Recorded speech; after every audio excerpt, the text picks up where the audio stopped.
I never thought offering a ride to my former professor would end with her whispering in a dimly lit parking garage 3 weeks later. If you kiss me right now, we can't go back. Are you sure? But I'm getting ahead of myself. Let me back up. My name is Daniel. I'm 29, and I work as a junior architect at a firm that treats me like I'm still in my internship. 60-hour weeks, impossible deadlines, and a boss who thinks sleep is for the weak. My last relationship ended 8 months ago when my ex-girlfriend told me I was married to my blueprints more than I was committed to her. She wasn't wrong. My parents call every Sunday asking when I'm going to settle down, give them grandchildren, make something of myself beyond just drawings. As if designing buildings that'll stand for generations isn't enough. I was exhausted, burned out, going through the motions. That particular Thursday started like any other disappointing day. Presentation rejected, client meeting rescheduled, coffee machine broken. I left the office at 9 p.m., which was actually early for me, and decided to stop by the university library. I was researching sustainable design for a pitch, and the public library's architectural section was pathetic compared to the university's collection. That's where I saw her. Professor Elena Castellanos. She was sitting at a corner desk, reading glasses perched on her nose, completely absorbed in whatever she was grading. The warm library light caught the silver threads in her dark hair, making them shimmer like expensive silk. She was 45, though I'd never have guessed it from the way she moved, graceful, confident, like someone who knew exactly who she was and didn't apologize for it. She'd been my professor 6 years ago for advanced architectural theory. I'd been a nervous 23-year-old trying to impress her with ambitious ideas. She'd been the one who actually saw potential in my work, who stayed after class to discuss my concepts, who wrote me a recommendation letter that probably got me my job. I hadn't seen her since graduation. Professor Castellanos? She looked up, and for a moment, I saw confusion flicker across her face. It was warm and genuine. Reaching her eyes, these incredible dark brown eyes that had always made me feel like she could see right through whatever bullshit I was trying to present. Daniel? Daniel Morrison? She stood up, and I noticed she was wearing a deep burgundy blouse and black slacks that were simultaneously professional and somehow elegant in a way that made my mouth go dry. I can't believe it. How long has it been? 6 years, I said, probably too quickly. Since I graduated. 6 years. She shook her head, laughing softly. God, that makes me feel ancient. How are you? Tell me you're designing something brilliant. We talked. Started with the polite catching up, my job, her research, the university's new architecture building. But then it deepened. She asked about my work with real interest. Not the polite kind. I found myself telling her about my frustrations, how corporate architecture was killing my creativity, how every design got watered down by committees and budgets. That's the compromise, she said, her voice carrying that same thoughtful tone I remembered from her lectures. The question is, are you compromising your vision, or are you learning to express it within constraints? Because constraints can be creative tools, Daniel. You taught me that once, actually, in your senior thesis. You remember my thesis? Of course I do. You proposed converting abandoned factories into vertical gardens. It was ambitious and completely impractical and absolutely beautiful. Her eyes held mine for a beat too long. I still have it, actually. I use it as an example sometimes of fearless thinking. Something warm bloomed in my chest. This woman, this brilliant professor who'd taught hundreds of students, remembered my work, kept it, used it. We talked until the library announcement came on closing in 15 minutes. I can't believe we've been talking for almost 2 hours, she said, gathering her papers.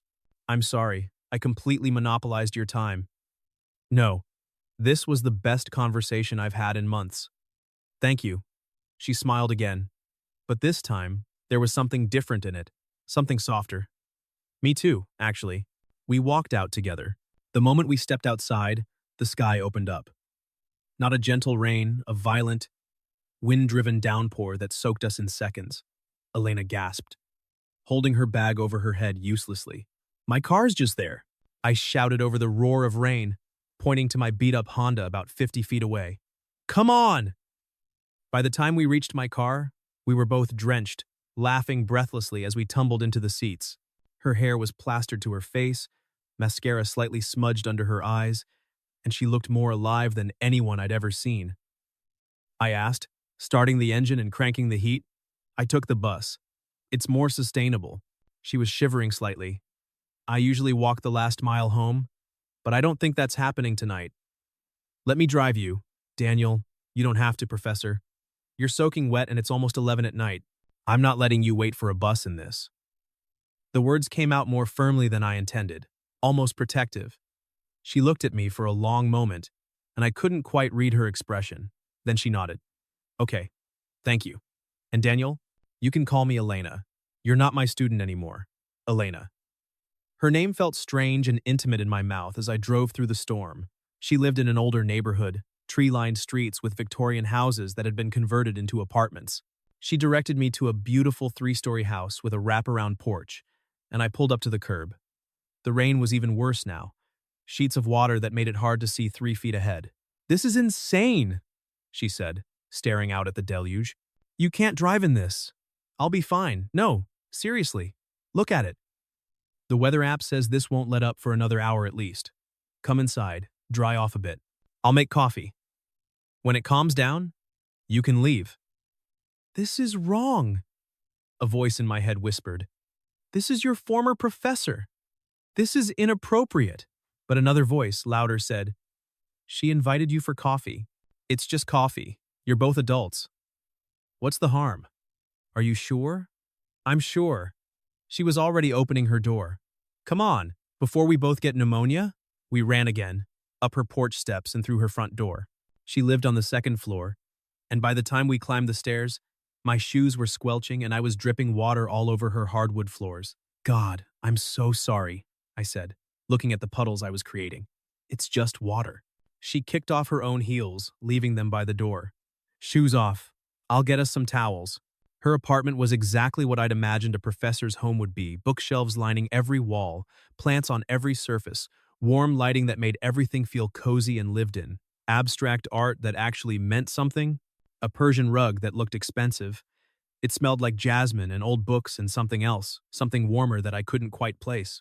She came back with towels, her feet bare now, and handed me one. The bathroom's down the hall if you want to dry off properly. I should probably change before I catch a cold. Yeah, of course. I went to the bathroom, dried my face and hair, tried to wring out my shirt as best I could. When I looked at myself in the mirror, I looked like a drowned rat. Professional architect? I thought bitterly. Really making a great impression.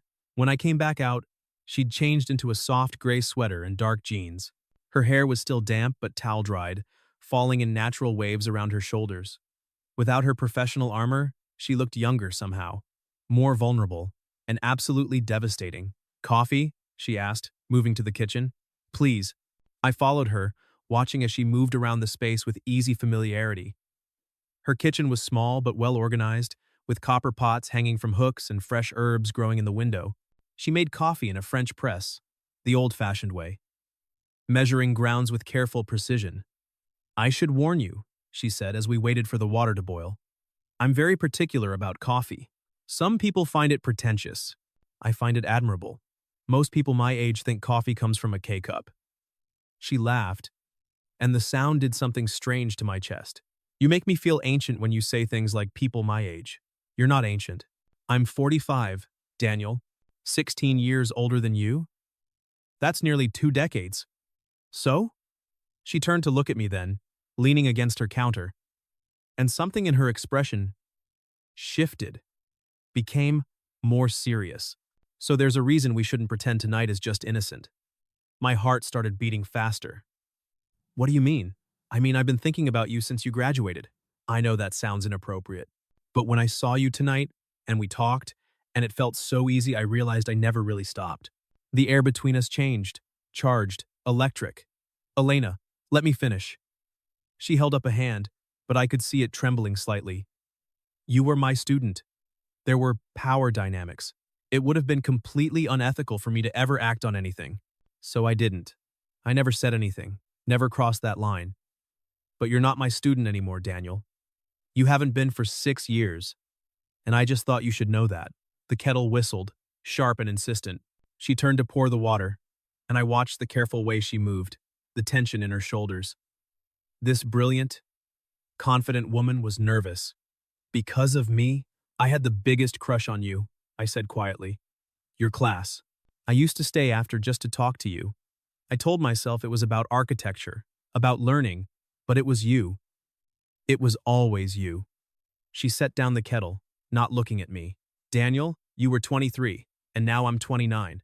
And you're standing in your kitchen telling me you've thought about me for 6 years. I took a step closer. She finally turned, and the look in her eyes, want and fear and hope all mixed together, made my breath catch. I don't know, she whispered. Because if we do something, if we cross this line, there's no going back. People will talk. There will be judgment. It will be complicated and messy, and I was close enough now to smell her perfume. Close enough to see the pulse beating in her throat. Close enough to kiss her. And God, I wanted to. She must have seen it in my eyes because she sucked in a breath, her hand coming up to rest against my chest, not pushing away, just touching. My name sounded different when she said it like that. Breathless, full of possibility. I could feel the warmth of her breath, then she stepped back abruptly. No, she said, and her voice was firm despite the tremor in it. No, we can't. Daniel, this isn't right. I froze, feeling like I'd been doused with cold water. Elena, you were my student. She wrapped her arms around herself, putting more distance between us. I can't take advantage of you. Like this? You're vulnerable. You've had a rough day. We've been caught up in nostalgia and rain, and I'm 16 years older than you. This would be me taking advantage. You're not taking advantage of anything. I'm a grown man who had too much coffee and not enough sleep and is confusing gratitude with something else. Her voice was gentle but resolute. I won't do this. Not like this. Not when we're both caught up in the moment. The rejection stung. But there was something in her eyes, regret, longing, and a fierce protectiveness that told me this was costing her too. So, what now? I asked. Now you sleep on the couch, she said, already moving to a closet to pull out blankets and a pillow. The rain hasn't stopped, and I'm not letting you drive in this. But that's all this is, Daniel. You sleep here, and in the morning, when we're both thinking clearly, we can forget this ever happened. What if I don't want to forget? She paused, her back to me, clutching the blankets. Then, that's something you'll need to figure out on your own. Good night, Daniel. She disappeared down the hallway, and I heard her bedroom door close with a soft click that felt like a wall going up between us. I stood there in her kitchen for a long moment, my heart still racing, my lips still tingling with the ghost of a kiss that never happened.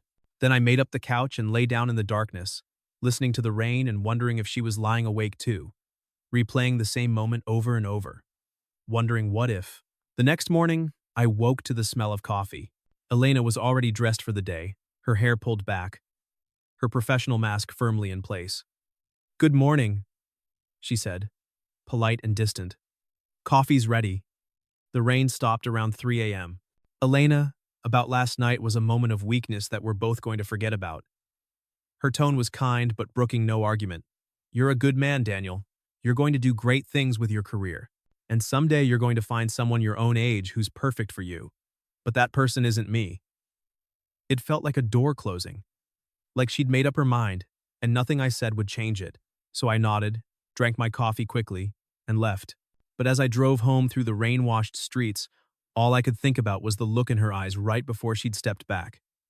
The want, the fear, the way she'd said my name. For 3 days, I tried to put her out of my mind, tried to convince myself she was right, that it had been a moment of weakness, that I should move on.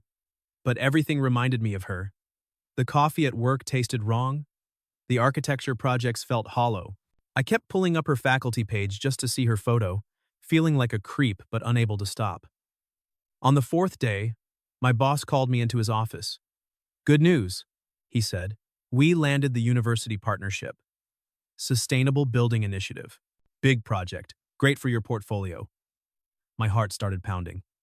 That's great. You're the lead architect. You'll be working directly with their representative, Professor Elena Castellanos. I understand she was your former professor? Should make the collaboration smooth? Smooth. Right. The meeting was scheduled for the following Tuesday. I spent the weekend preparing my presentation, trying not to think about the fact that I was going to see her again, trying not to hope. When Tuesday came, I dressed carefully, professional, appropriate. I arrived at the university's new architecture building 15 minutes early, set up my materials, and tried to calm my racing heart. Then she walked in. She was in full professor mode, charcoal gray suit, hair in a perfect bun, reading glasses on a chain. She looked untouchable, professional, perfect. Our eyes met across the conference room, and for just a fraction of a second, I saw something flicker in hers. Recognition, memory, want. Then it was gone, smoothed over with professional courtesy. "Mr. Morrison," she said, extending her hand. "Thank you for coming." I shook her hand. Her palm was warm, her grip firm. She held on for just a beat longer than necessary. "Professor Castellanos, it's good to see you again." We were joined by others, my boss, her department chair, several faculty members.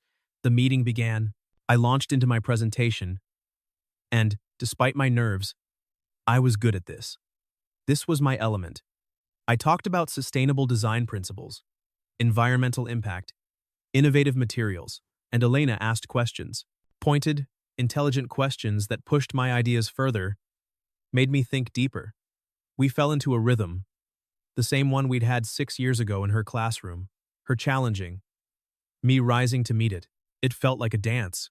"What about long-term maintenance costs?" she asked, leaning forward slightly. "Sustainable design is wonderful in theory, but if the university can't afford to maintain these systems in 10 years, we're just building expensive monuments to good intentions." "That's exactly why we've incorporated redundancy," I explained, pulling up a new slide. "Every innovative system has a traditional backup. It costs more up front, but it dramatically reduces long-term risk." She nodded, and I could have sworn I saw approval in her eyes. Maybe even pride. The meeting lasted 2 hours. When it ended, people gathered in small clusters, networking. I was cornered by her department chair, discussing timelines and budgets. Through the crowd, I could see Elena talking to my boss. Then Marcus, one of my colleagues, appeared at my elbow. "That went well," he said. "Professor Castellanos seems impressed with you. She asks good questions." "She's attractive," he said casually. "For someone her age." "What is she, 50? 45, I said before I could stop myself. His eyebrows rose. "You seem to know a lot about her." "She was my professor. I kept in touch." He was studying me too carefully. "She kept looking at you during the presentation. Did you notice?" My heart started beating faster. "She was evaluating the proposal." "If you say so." But his tone suggested he didn't believe me. I excused myself and headed for the atrium, needing air. The building had a beautiful central space, all glass and light and greenery. I stood there, looking up at the ceiling, trying to calm down. Impressive presentation. I turned. Elena was standing a few feet away. Without the crowd, without the performance, something in her posture had softened. "Thank you. You've grown as an architect," she said quietly. "Your work is confident now. Mature. You're not that nervous 23-year-old anymore. I had a good teacher. You had potential. I just pointed it in the right direction." We stood there, and the air between us felt heavy with everything unsaid. "Elena, I've been thinking about that night," she interrupted. "About what almost happened." My breath caught. "So have I." I told myself it was just nostalgia, just a weak moment, that if I gave it a few days, the feeling would pass. She took a breath. "But then you walked into that conference room, and I knew I'd been lying to myself." Hope bloomed in my chest. "What are you saying?" "I'm saying I'm scared, Daniel. I'm scared of what people will think. I'm scared of the age difference. I'm scared of what this could do to both our careers if it goes wrong. But I'm more scared of wondering what if for the rest of my life." She stepped closer. "So, if you're still interested, if you still feel what I saw in your eyes that night, then maybe we can figure this out. Slowly, carefully, but together." I wanted to close the distance right there. Wanted to kiss her in the middle of that atrium. In her workplace, consequences be damned. But she'd said slowly, carefully. So instead, I just said, "Have dinner with me. Tonight. Somewhere we can actually talk." She smiled, and it reached her eyes. "I'd like that. I'll text you the address. I'll be there." She walked away, back toward her colleagues, but she glanced back once. Just once. And the look in her eyes promised everything. That evening, I chose a small Italian restaurant in a neighborhood where neither of us would run into anyone we knew. Intimate lighting, quiet corners, the kind of place where you could talk for hours.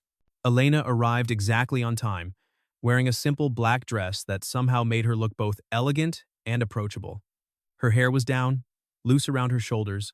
Without her professor armor, she looked younger, more herself. "Hi," she said, and there was something vulnerable in her smile.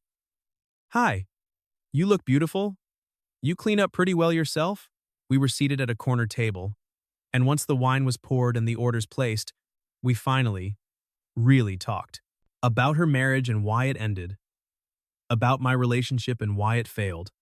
About family expectations and career pressures and all the ways we'd bent ourselves into shapes to please other people. "My mother calls every Sunday to ask when I'm going to remarry," Elena said, swirling her wine. "As if being divorced in 45 means I'm somehow incomplete. She doesn't understand that I like my life. I like my independence. I don't need a husband to feel whole. What would she think about us?" Elena laughed, but it wasn't entirely happy. She'd have many, many opinions. About the age gap. About propriety.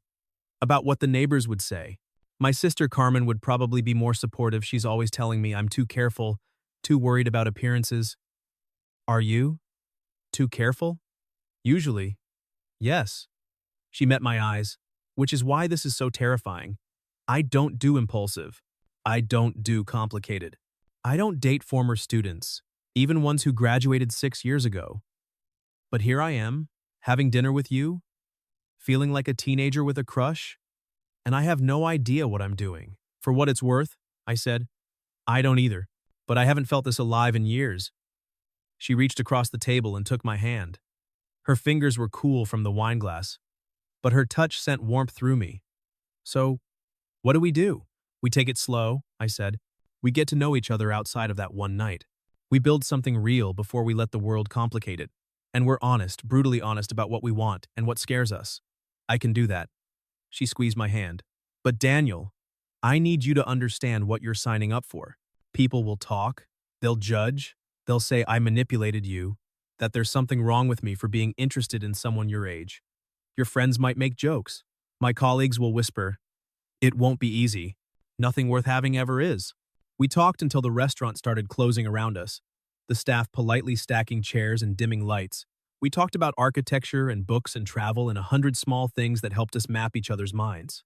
And when I finally walked her to her car, we stood there in the parking lot, neither wanting the night to end. "I should go," she said, but she didn't move. Yeah, I agreed, but I didn't step back. We stood there, close but not touching, the air between us electric. "Slowly," she whispered, and I wasn't sure if she was reminding me or herself. "Carefully," I agreed. She reached up and touched my face, just briefly, her fingertips against my cheek. Then she got in her car and drove away, leaving me standing there in the parking lot, already counting the hours until I'd see her again. Over the next 3 weeks, we fell into a rhythm. Dinner twice a week at quiet restaurants where we wouldn't be recognized, coffee on Saturday mornings at a cafe across town, long walks through parks where we could talk without interruption. We had rules. We didn't go to each other's homes too tempting, too fast. We kept our phones off during our time together. This was sacred space, just for us. We didn't tell people yet. We wanted to protect this fragile, growing thing from outside judgment until we were sure it could withstand the pressure. But God, the tension was building. Every time we said goodnight, I wanted to pull her close. Every time she laughed, her head thrown back, I wanted to kiss the column of her throat. Every time our hands brushed across a table, I felt electricity shoot through me. We were being good, responsible, taking it slow, and it was the sweetest torture I'd ever experienced. The first almost moment came on a Friday night. We'd gone to see a foreign film at a small art house cinema. The theater was nearly empty, just a few scattered couples. We sat in the back, and about halfway through the movie, Elena's hand found mine in the darkness. It started innocently enough, just holding hands like teenagers, but then her thumb started tracing slow circles on my palm, deliberate and maddening. The movie might as well not have existed. All I could focus on was that small point of contact, the heat of her skin against mine, the way her breathing had changed. I turned to look at her in the flickering light from the screen. She was already watching me, the movie forgotten. Her eyes were dark, her lips slightly parted. The theater was dark. We were alone in our row. No one would see. I leaned in slowly, giving her every chance to pull away. She didn't. Her breath hitched as I got closer. Her eyes fluttered closed. Our faces were inches apart, then centimeters. I could smell her perfume, could feel the warmth radiating from her skin. Our lips were a whisper apart, and suddenly, an explosion erupted on screen. Loud, violent, jarring. We both jumped. The spell broken. We pulled apart, and I heard her breathe out a shaky laugh. When I looked at her in the flickering light, I saw frustration and want and relief all mixed together in her expression. "This is torture," I whispered. "Good torture or bad torture?" She whispered back. "I haven't decided yet." Her hand squeezed mine. "Soon," she promised. "I promise. Soon." But soon felt like forever. The second almost moment came a week later. We'd met for coffee on a Saturday morning, and afterward, we walked through a nearby park. It was one of those perfect autumn days, cool but sunny, leaves turning gold and red, the kind of day that felt stolen from time. We walked close together, our shoulders occasionally brushing. Elena was telling me a story about one of her students, something funny, and I was watching the way the sunlight caught in her hair, the way her eyes crinkled when she smiled. We'd wandered off the main path onto a smaller trail that wound through trees. We were completely alone. And then he tried to tell me that Gaudi was overrated because Daniel, are you even listening? She'd stopped walking and was looking at me with amused exasperation. "Not really," I admitted. "I was too busy watching you." Something shifted in her expression. Softened. "You can't look at me like that," she said quietly. "Like what? Like I'm the only thing in the world that matters." We were standing very close now. I could count the gold flecks in her brown eyes, could see the slight parting of her lips. "What if you are?" I said. Her breath caught. For a moment, we just stood there, frozen in that perfect autumn light, surrounded by falling leaves and silence. Then, she swayed toward me, almost imperceptibly. My hand came up to her waist. Her hand touched my chest. We were both leaning in, slow and inevitable, like gravity and a dog barked, loud and close. We jumped apart just as a jogger came around the bend with a large German shepherd, oblivious to what they'd interrupted. "Morning!" the jogger called cheerfully as they passed. "Morning," we both managed, our voices strangled. When they were gone, Elena let out a shaky laugh. "The universe really doesn't want us to kiss, does it?" "Apparently not. Maybe it's a sign," she said. But she didn't sound like she believed it. "Maybe we should wait until we're sure." "Are you sure?" She looked at me for a long moment. "I'm getting there." The third almost moment came at a university event 2 weeks later. Elena had invited me to an architectural lecture series. I knew it was risky being seen together in her world, but she'd insisted she wanted me there, and I couldn't say no. The lecture was excellent, and watching Elena in her element was mesmerizing. She asked insightful questions, engaged in spirited debate with the speaker, commanded respect from everyone in the room. Afterward, there was a reception in the building's atrium. Wine, cheese, networking. I kept to the edges, not wanting to complicate things for her, but I couldn't stop watching her work the room. Then, Marcus appeared at my elbow. "Didn't expect to see you here." "Morrison, I like architecture lectures," I said evenly. "Mm-hmm." He took a sip of wine, his eyes following my gaze to where Elena stood. "Or maybe you like the professor." My jaw tightened. "What's that supposed to mean?" "Come on, man. I've seen the way you look at her. The way she looks at you, it's pretty obvious. You don't know what you're talking about." "And hey, if you can land that, don't," I interrupted, my voice hard. "Don't talk about her like that." "Whoa. Defensive much? Show some respect." "Why? Because she's your old teacher? Or because you're sleeping with her? Because she's a person who deserves respect. You asshole. She's brilliant and accomplished, and she's done more for architecture in her career than you'll do in your entire life. So yes, show some fucking respect." My voice had risen. People were starting to look. Elena glanced over. Concern? And something else? Surprise? Pride? Crossing her face. Marcus held up his hands. "Easy, man. I was just joking. Well, it's not funny. At a university event, in front of Elena's colleagues, in front of my own colleagues. My hands were shaking from anger, from adrenaline, from the sudden realization of what I'd just done. Daniel. I turned. Elena was standing in the doorway, backlit by the warm light from inside. She'd followed me out. I'm sorry, I said immediately. I didn't mean to make a scene. He was just saying things about you, disrespectful things, and I couldn't. What kind of things? Her voice was calm, but I could see tension in her shoulders. Crude implications about us, reducing you to your age and looks instead of your accomplishments. I couldn't let it stand. She walked toward me slowly, and I couldn't read her expression. You defended me, she said softly. In front of your colleagues. In front of mine. Of course I did. Daniel, that was risky. Now people are definitely going to talk. They're going to ask questions. They're going to connect dots. I don't care. You should care. Your career is less important than you. The words came without thought. But the moment I said them, I knew they were true. I'm sorry if I made things complicated for you, but I'm not sorry I defended you. And if Marcus or anyone else wants to make judgments or crude jokes, they can. But I'm not going to stand there and let someone disrespect you. She looked at me for a long moment, and the emotions flickering across her face were too complex to name. Then she glanced back at the building, where the reception was still visible through the glass walls, people clustered in groups, probably talking about us. Come with me, she said. She led me around the side of the building, down a pathway lit by small ground lights, away from the windows and the crowds. We ended up at the parking garage, nearly empty at this time of evening, just a few scattered cars under fluorescent lights. The sound of our footsteps echoed off concrete. She stopped next to her car and turned to face me. I've been thinking, she said, about how careful we've been, how controlled, taking it slow, being responsible, protecting ourselves from gossip. She took a step closer. But what just happened in there, you defending me without thinking about the cost, without caring what it might do to your career, that was real. That was honest.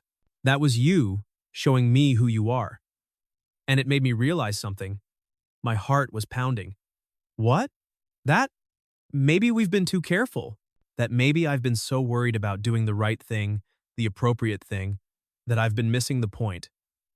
Another step closer. We were inches apart now. I'm 45 years old, Daniel. I've spent my entire adult life being appropriate, being professional, being the responsible one, playing it safe. And where has it gotten me? A failed marriage, a lonely apartment, and a reputation for being careful. She looked up at me, and in the harsh fluorescent light, I could see vulnerability and determination warring in her eyes. I don't want to be careful anymore. Not with you. Elena, let me finish. Her voice was steady now, certain. I've been making us wait because I wanted to be sure. I wanted to test this, to make sure it was real and not just attraction or fantasy or some midlife crisis. But Daniel, you just risked your professional reputation to defend my honor against some asshole making crude jokes. You've been patient with me for weeks. You've respected my boundaries. You've shown me more consideration and respect than my ex-husband did in 5 years of marriage. So yes, I'm sure now. I'm completely sure. The parking garage suddenly felt very small, very private, very full of possibility. If we do this, if we cross this line right now, I started.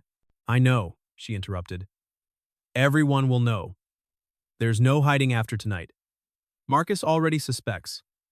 And after what just happened, people are going to connect the dots. By Monday, the rumors will be everywhere. She reached up and touched my face, her palm warm against my cheek. And I don't care anymore. I'm tired of hiding. I'm tired of pretending you're just a former student. I'm tired of wondering, what if? Let them talk. Let them judge. I'm done being careful. How do you feel about me? I asked, needing to hear it. Like I'm standing on the edge of something terrifying and wonderful, she said softly. Like I'm about to make a beautiful mistake. Like I'm falling in love with you. And it's too fast and too complicated and absolutely the worst timing, but I can't stop it. I don't want to stop it. My world narrowed to her face, her eyes, her mouth. I'm in love with you too, I said, the words coming easily now. Completely. Terrifyingly. I have been since that night in the rain. Maybe even before that. Back when I was your student and didn't understand what I was feeling. And I'm tired of pretending I'm not. I'm tired of saying goodnight and going home alone. I'm tired of holding back. Then don't, she whispered. It wasn't a question. It was permission. It was a plea. If you kiss me right now, she said, her voice barely audible, we can't go back. Everyone will know. Everything will change. Are you sure? Instead of answering with words, I closed the distance between us. The first touch of her lips against mine was electric, soft and tentative for just a heartbeat, and then it wasn't. Then it was 6 years of wanting, 3 weeks of tension, 3 almost moments finally crashing together into this one perfect collision. Her hands slid into my hair, and I felt her sigh against my mouth. My arms wrapped around her waist, pulling her flush against me. She tasted like wine and mint and something indefinably her. She kissed, like she did everything else with intelligence and passion and complete presence. Not holding back. Not careful. Completely, devastatingly honest. We kissed in that parking garage like people who'd been starving and finally found sustenance. Like people who'd been holding their breath and could finally breathe. Her back hit her car door and I pressed closer, one hand cupping her face, the other at her waist.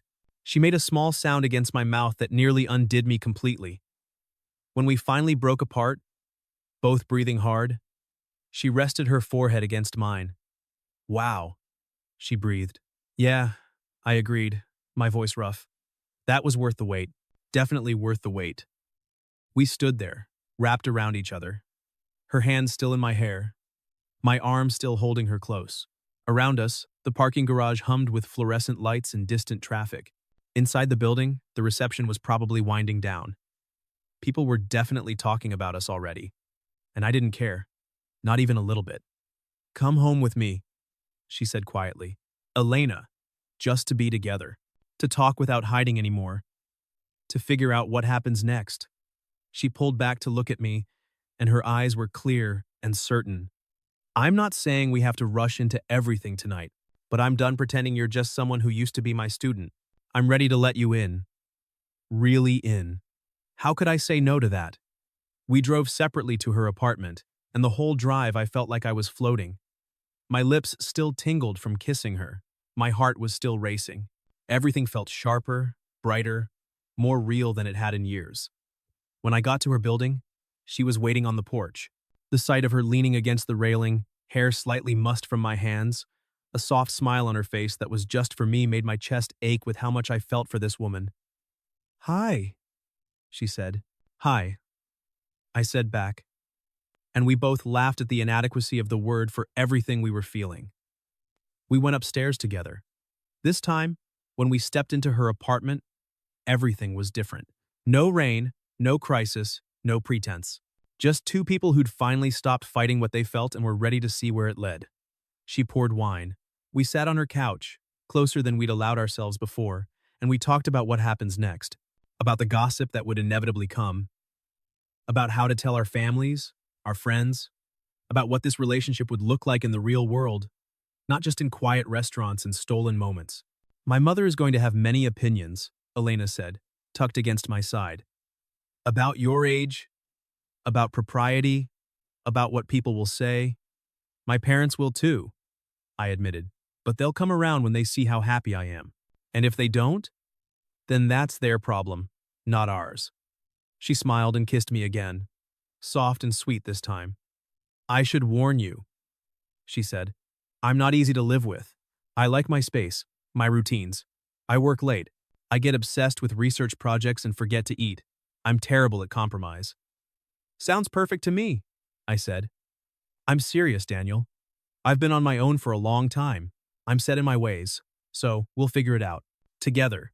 That's what people do when they're building something real. The gossip came, just as we'd expected. Marcus spread rumors at work. Some of Elena's colleagues made pointed comments about professionalism and appropriate boundaries. Some of my coworkers made cougar jokes that stopped being funny after the 10th time. But we also found unexpected support. Elena's sister Carmen welcomed me into the family with open arms, delighted that her sister had finally taken a risk on something. My parents, after their initial shock wore off, came around when they saw how happy I was, how much lighter I seemed. Elena's department chair confirmed that our relationship was not unethical. I'd graduated years ago, there was no current professional conflict, and we were both consenting adults. My boss decided our relationship wasn't his business as long as my work stayed excellent. We fought sometimes about whose schedule would dominate a weekend, about how to split expenses when we earned vastly different amounts, about whether we wanted the same future kids or no kids, city or suburbs, ambition or balance. But we also learned each other. Learned that Elena needed an hour alone with coffee every morning before she could be human. Learned that I got irritable when I didn't eat regularly. Learned how to communicate, how to compromise, how to build a life together that honored both our needs. 6 months into our relationship, Elena got a job offer.